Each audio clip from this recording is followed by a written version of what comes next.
2. Tanggapan atas replik penuntut umum. Bagian A. Penuntut umum menyerang dan mencederai kedudukan serta peran advokat dalam sistem peradilan pidana.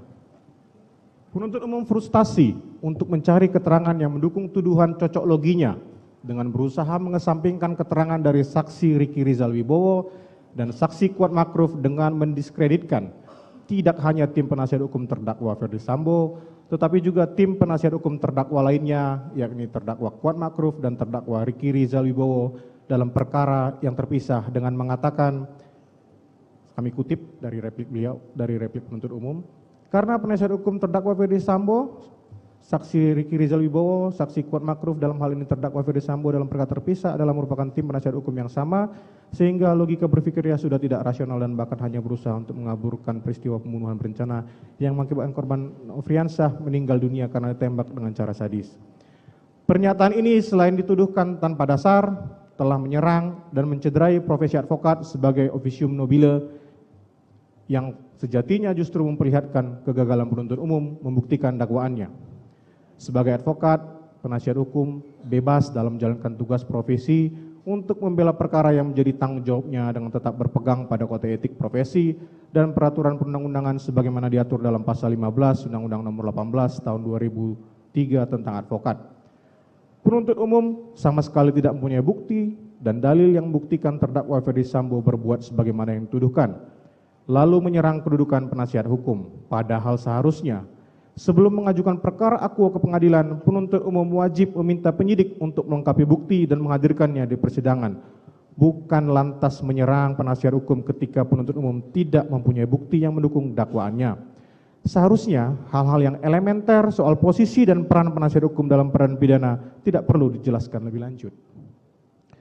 Tim penasihat hukum menyarankan kepada penuntut umum untuk terlebih dahulu membaca dan memahami Undang-Undang Nomor 18 Tahun 2003 tentang advokat. Sebagaimana yang kita ketahui bersama dalam sistem peradilan pidana, terdakwa bebas dan berhak memilih penasihat hukumnya. Pasal 56 Jungto Pasal 114 KUHP bahkan mewajibkan terdakwa didampingi oleh penasihat hukum.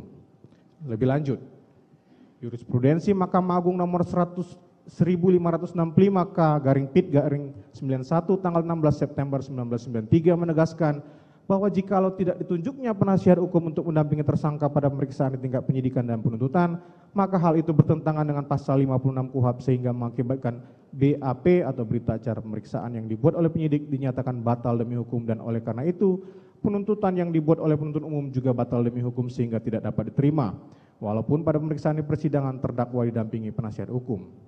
Lebih lanjut, kebebasan terdakwa untuk menunjuk penasihat hukumnya juga diatur di dalam pasal 18 ayat 4 Undang-Undang Nomor 39 Tahun 1999 tentang Hak Asasi Manusia yang menjelaskan sebagai berikut.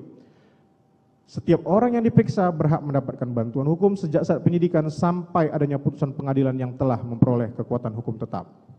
Oleh karena itu, seharusnya penuntut umum berterima kasih kepada para terdakwa yang secara tidak langsung telah membantu penuntut umum dengan telah memilih penasihat hukumnya masing-masing, sehingga tuduhan penuntut umum dalam dakwaannya tidak dibatalkan begitu saja oleh pengadilan karena ketiadaan penasihat hukum sebagaimana jurisprudensi Mahkamah Agung tersebut, bukan malah menyerang kedudukan dan peran penasihat hukum terdakwa Ferdi Sambo.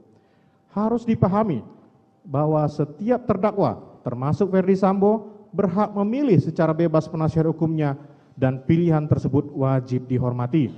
Bahkan seandainya seluruh terdakwa Ferdi Sambo menunjuk penasihat hukum yang sama, sepanjang masing-masing terdakwa merasa kepentingan hukumnya terlindungi, maka hal demikian pun harus dihormati oleh siapapun, termasuk penuntut umum. Namun demikian dalam perkara ini perlu kami tegaskan bahwa tim penasihat hukum terdakwa Ferdi Sambo berbeda dengan tim penasihat hukum terdakwa lainnya, baik terdakwa Kuat Makruf, terdakwa Riki Rizal Wibowo, dan terdakwa Richard. Perbedaan tersebut secara formil dengan mudah dapat dibaca dalam surat kuasa masing-masing tim penasihat hukum terdakwa dan secara faktual dapat disaksikan pada persidangan di mana masing-masing terdakwa didampingi oleh penasihat hukum yang berbeda.